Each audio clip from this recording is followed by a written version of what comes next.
இந்த வாரம் பிக் பாஸ்ல வந்துட்டு இது வீக் எடுங்கிறனால பிக் பாஸ் வந்துட்டு விஜய் சேதுபதி பேசக்கூடிய நாள். இந்த வாரம் வந்துட்டு கண்டஸ்டன்ட்லாம் சில விஷயங்கள்லாம் கொஞ்சம் எதிர்மாறா நடந்திருக்குது. அதை பத்தி விசாரிப்போம் அப்படின்னு சொல்லிட்டு தான் விஜய் சேதுபதி இன்னைக்கு மேடையில வந்து அவங்க டீம்மேட்ஸ் கூட கான்டாக்ட் பண்றதுக்கு முன்னாடி சொன்ன விஷயங்கள். அது ஆடியன்ஸ் சைடு என்ன சொன்னாங்கன்னு பார்த்தீங்கன்னா, ஃபர்ஸ்ட் நான் ஒரு பேரா சொன்னேன்னா, உதாரணத்துக்கு முத்துக்குமார்னு சொன்னேன்னா, நீங்க உடனே கிளாப் பண்ணுங்க. அப்படி ஒவ்வொருத்தர் பேரா சொல்லும் போது கிளாப் பண்ணீங்கன்னா, அவங்க வெளியே இருக்கிறவங்க எல்லாம் நல்லா பாராட்டுறாங்க. நம்ம நல்லா பண்றோம் அப்படின்னு அவங்க யோசிக்க முடியாம, என்ன உண்மையோ அப்படி வெளியே டெலிவரி பண்ணுவாங்க. அப்படிங்கிற ஒரு கருத்தை சொல்லிட்டு டாஸ்க்குள்ள போனாங்க. அங்க ஃபர்ஸ்ட் முத்துக்குமார் தான் அருண்கிட்ட கேட்டாங்க. உடனே எல்லாரும் அதே மாதிரி கிளாப் பண்ணாங்க. அருணுக்கு உடனே பயங்கர சந்தோஷம். ஏன்னா நம்ம அவ்வளோ நல்லா பெர்ஃபார்ம் பண்ணிட்டோமா, இது எல்லாத்தோடயும் நம்ம பெஸ்ட்டாக பண்ணிட்டோமா அப்படிங்கிற ஒரு ஆனந்தம் அவங்க மூஞ்சிலே தெரிஞ்சிச்சு. இந்த மாதிரி விஷயங்கள்லாம் சில டெஸ்ட் பண்ணாங்க. ஒரு வழியா இந்த வாரம் எப்படி இருந்துச்சு, என்ன நடந்துச்சு அப்படிங்கிற மாதிரிலாம் காட்டினாங்க. அதில் வந்துட்டு முத்துக்குமார் ட்ரெஸ் ஆரம்பிச்சாங்க. முத்துக்குமார் நீங்க சொல்லுங்க, இந்த வாரம் எப்படி இருந்துச்சு? போன சீசன் அவர் சொன்னார், அடிக்கிட்டே போனாரு. போன சீசனுக்கும் இந்த சீசனுக்கும் உள்ள வித்தியாசம், அந்த சீசன்ல வந்துட்டு என்ன பண்ணாங்க, நாங்க இந்த சீசன்ல என்ன பண்றோம் அப்படிங்கிறத சொல்லிட்டு கேட்க முடியாதா இருந்தது. அது ஆடியன்ஸ் வந்துட்டு இது சிரிக்கிற மாதிரி இருக்குது அப்படின்ட்டாங்க. அதுக்கு விஜய் சேதுபதி உதாரணம் சொன்னாரு. நான் ஃபர்ஸ்ட் படம் பண்ணும்போது அதை ஜெயிச்சிட்டேன். ஒரு வேளை அதுல தோத்துருந்தேன்னா இவன் சினிமாவுக்கே லாய்க்கு இல்லை, சினிமாவுக்கு போனா இப்படி ஆயிட்டான் அப்படின்னு எல்லாம் சொல்லி என்னை வெளியே அனுப்பிடுவாங்க. அது மூலமா பாதிக்கப்படுறது நான் மட்டும் இல்லை, என்னை சார்ந்து சுற்றி இருக்கிற ஃபேமிலி ஃப்ரெண்ட்ஸ் எல்லாரும் பாதிக்கப்படுறாங்க. ஸோ நான் ஃபர்ஸ்ட் படம் சக்ஸஸ், அதில் கிடைச்ச கான்ஃபிடென்ட்டு மற்ற எல்லா படத்தையும் எனக்கு கிடைக்கல. ஏன்னா ஃபர்ஸ்ட் படம் அவ்வளோ இம்பார்ட்டன்ட்டு. ஸோ அதுவே அப்படி இருக்கும்போது இது சாதாரண பிக் பாஸ், இதுக்கு ஏன் போய் எல்லாம் பயந்துட்டு இருக்கீங்க அப்படின்ட்டு இருக்காங்க. ஸோ எல்லாம் உடச்சி அடைச்சிட்டு வெளியே வந்து பேசுங்க, அப்போதான் அடுத்து என்ன நடக்குன்னு தெரியும் அப்படின்னு ஒரு மோட்டிவேஷன் ஸ்பீச்சா அவர் கொடுத்தாரு. அவர் கொடுத்தது பிக் பாஸ் கண்டென்ட் ரியலைஸ் பண்ணதா தான் அர்த்தம். ஏன்னா அவங்களே ஒத்துக்கிட்டாங்க, நாங்கள் பயப்படுறோம், நாங்கள் இன்னும் கேமுக்குள்ள அடுத்த ஸ்டெப்பு போறக்க ஓப்பனாக பேச பயப்படுறோம், மற்றவங்க என்ன நினைப்பாங்க, நான் அது மூலமா நம்ம ஹெல்மெட் ஆயிடுவோமா அப்படின்னு. இது சின்ன விஷயம் தானே, இது மட்டும் வாழ்க்கை கிடையாது அப்படிங்கிறத அவங்க உணர்ந்தாங்க. அப்புறம் அடுத்த கட்டத்துக்கு போக விஜய் சேதுபதி சொன்னது வந்துட்டு ஒரு மோட்டிவேஷனாக தான் இருக்கும். அடுத்ததா உள்ள போயிட்டாங்க இந்த வாரம் ஸ்ட்ரைட்டா மஞ்சரி கிட்ட. ஃபர்ஸ்ட் அன்ஷிதா கிட்ட கேட்டாங்க. சொன்னாங்க, இந்த வாரம் சொல்லுங்க எப்படி வந்துட்டு இந்த வாரம் கேப்டன்ஷிப் இங்க பிக் பாஸ் அதாவது பொறுப்பு கொடுத்தாங்க. இந்த ரூம் சேஞ்ச் பண்ணதுக்கு அப்புறமே அவங்க சைடு தான் கிச்சன் போயிடுச்சு. டாஸ்க் கொடுக்குற பவர் பெண்கள் சைடு போயிடுச்சு. அவங்க சொன்ன விஷயங்கள் வந்துட்டு பெண்கள் வந்துட்டு அதிகாரம் கைக்கு வந்தோடனே ஆண்கள் என்ன பண்ணாங்களோ அதுக்கு பழி வாங்குற மோட்டிவ், இவனால என்ன பண்ணாங்களோ பர்சனல்லாம் அடக்கி என்ன கோவமா எல்லாம் வெளிக்கட்டுற மாதிரி வன்மத்தை கக்கிட்டாங்க அப்படிங்கிற பெண்கள் டீம்ல இருந்தே அந்த வார்த்தை வந்துடுச்சு. அதை வந்துட்டு மஞ்சரி மறுத்துட்டாங்க. ஸோ ஆண்கள் சைடு பார்த்தீங்கன்னா டைரக்டா அப்படி சொல்லலை, பட்டும் படாம இந்த மாதிரி சொன்னோம், இப்போ அவங்களுக்கு தெரிஞ்சிருக்கும் டாஸ்க் கொடுக்கறது எவ்வளோ கஷ்டம், இந்த மாதிரி மழுப்பிட்டாங்க. ஆண்கள் சைடு அந்த டாபிக்கே போல, கேர்ள் சைடு தான் ஒத்துக்கிட்டாங்க. அவங்க சொல்லுவாங்க. அடுத்தது ஜாக்லின்னு சொன்னாங்க, உதாரணம் கொடுத்தாங்க. இந்த ஜெப்ரிக்கு வந்துட்டு கால் வலிக்க வலிக்க அவங்க டக்வா கொடுத்தது, 100 டைம் பண்ணுங்க அப்படின்னு சொல்லி கொடுத்தது, அதெல்லாம் ரொம்ப ஓவர் தான். அவங்களுக்கே அது சாச்சனா கொடுத்தது, அவங்களுக்கே தெரியும் இது பர்சனல் ரிவெஞ்சுக்காக தான் சாச்சனா வந்துட்டு இந்த மாதிரி பிஹேவ் பண்ணியிருக்கா அப்படின்னு எல்லாருமே சொல்றாங்க. ஸோ அது தப்புன்னு விஜய் சேதுபதி சொன்னியும் சாச்சனா அதை கேட்கவே இல்லை. அவங்க வந்துட்டு முடியலன்னு எங்களை சொல்ல வேண்டியதானே அப்படின்னாங்க. டாஸ்க் கொடுக்குறதெல்லாம் கொடுத்து போட்டு கடைசியில முடியலன்னு சொல்ல வேண்டியதானே, நான் மாத்திருப்பேன்ல அப்படின்னு சொல்லி கடைசியில அழுதுருச்சு.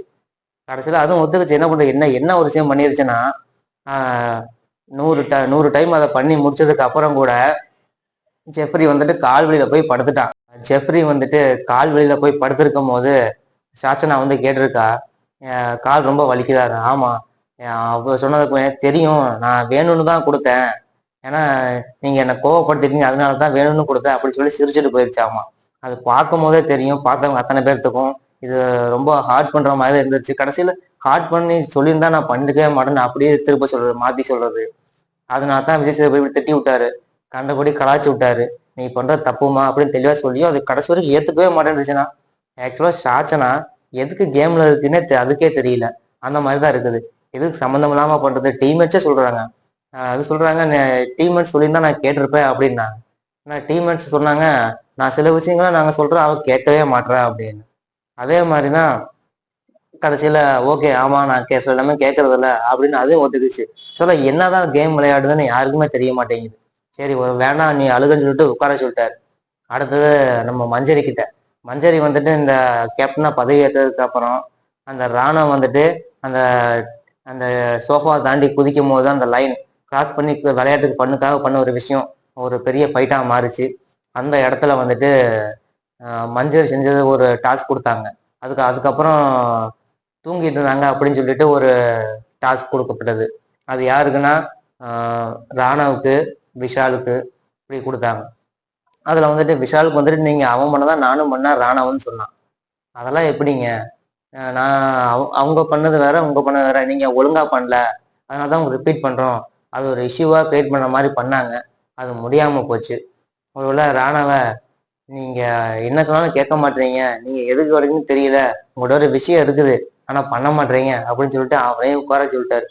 மஞ்சரி கிட்ட என்ன ஒரு ப்ராப்ளம்னா கேப்டன்சி டாஸ்க் வந்துட்டு சில சமயம் அவங்களுக்கு ஏத்த மாதிரி எந்த நேரத்துல கேப்டன் இருக்குன்னு அவங்களே முடிவு பண்ணிக்கிறாங்க.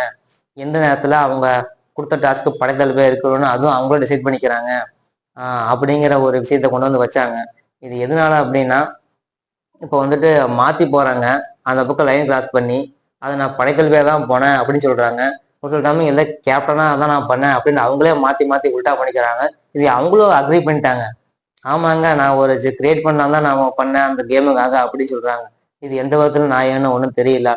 அவங்களும் கேட்கும் போது சில சமயம் மஞ்சரி ஒத்துக்கிட்ட தான் செஞ்சாங்க. ஆமாங்க கொடுத்த டாஸ்க்கெல்லாம் கொஞ்சம் ஓவரா தான் இருந்தது அவங்களும் சொல்றாங்க. நீங்க முன்னாடியே சொல்லியிருந்தா நான் அதை கம்மி பண்ணி கொடுத்துருப்பனே. இது எப்போ அந்த முத்துக்குமாருக்கு அந்த டாஸ்க் 90 டைம் வார்ம் அப் பண்ண சொல்லி புஷ்அப் புல்லப் அந்த மாதிரி எல்லாம் கொடுத்தாங்க. அந்த டைம் இப்ப படிச்சது சௌந்தர்யாவை அதுக்கு அப்சர்வேஷனாகவும் வைக்கும் போது இந்த விஷயங்கள் வந்துட்டு பேசினாங்க. இது வந்துட்டு கண்டிப்பா தப்பான விஷயம்தான். இதெல்லாம் ஒரு உதாரணமா அவங்க டீம்மேட்ஸ் ஜாக்லின் சொல்றாங்க, அன்சிதா சொல்றாங்க, தர்சிகா சொல்றாங்க, எல்லாரும் சொல்றாங்க. இது வந்துட்டு பர்சனல் பழிவாங்கும் நோக்கத்தோட கொடுக்கப்பட்ட டாஸ்க் அப்படிங்கிறது அதை பார்க்கும்போது நமக்கும் தெரிஞ்சிச்சு. இந்த வாரம் அதை பத்தி பேசினாங்க. கடைசியில மஞ்சரி வந்துட்டு தப்ப ஒத்துக்கிறதுக்கு பதிலா நான் மறுபடியும் முதல்ல இருந்து வர்றேங்கிற மாதிரி முதல்ல இருந்து போக பார்த்தாங்க. உடனே விஜய் டென்ஷன் ஆகிட்டு சரிதான் நான் இவ்வளவு நேரம் தெளிவா சொல்றேன்.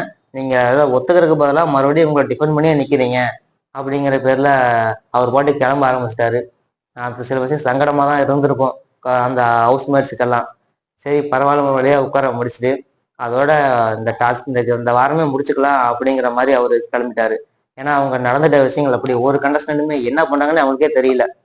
ஃபைனலா ஒரு டச்சு அருண், அதாவது இந்த முத்துக்குமார் வந்துட்டு எல்லாத்துட்டையும் போய் காம்ப்ரமைஸ் பண்றேன், நான் வந்து பேசி சண்டையால் தீர்த்து வைக்கிறேன் அப்படிங்கிற பேர்ல ஆல்ரெடி மனப்பாடம் பண்ணதை வெளியே ஒப்பிச்சுட்டு இருக்காரு அப்படின்னு அருண் வந்துட்டு தண்டோரா போட்ட மாதிரி சொல்லிட்டு இருக்காரு. அது எப்படின்னா அவன் வெறும் டப்பாங்க, இங்க படிச்சுட்டு அப்படியே டப்பா மடைக்கிறான் டப்பா, அதை டொப்புக்கு டப்பா அப்படிங்கிற மாதிரி ஒரு சொன்ன விஷயம் காமெடியா இருந்துச்சு. ஆனா அது அவர் எவ்வளவு ஆட் பண்ணுன்னு தெரியல. இந்த மாதிரி முத்துக்குமாரை பத்தி ஒரு வார்த்தை அருண் சொன்னாரு. அவர் சும்மா எல்லாம் மனப்பாடம் பண்ணதை அப்படியே ஒப்பிச்சுட்டு இருக்காரு, அவர் ஒண்ணுமே இல்லைங்க அப்படிங்கிற மாதிரி சொல்லிட்டு இருந்தாங்க. இது இந்த வாரம் எண்டிங்ல முடிச்சிச்சு.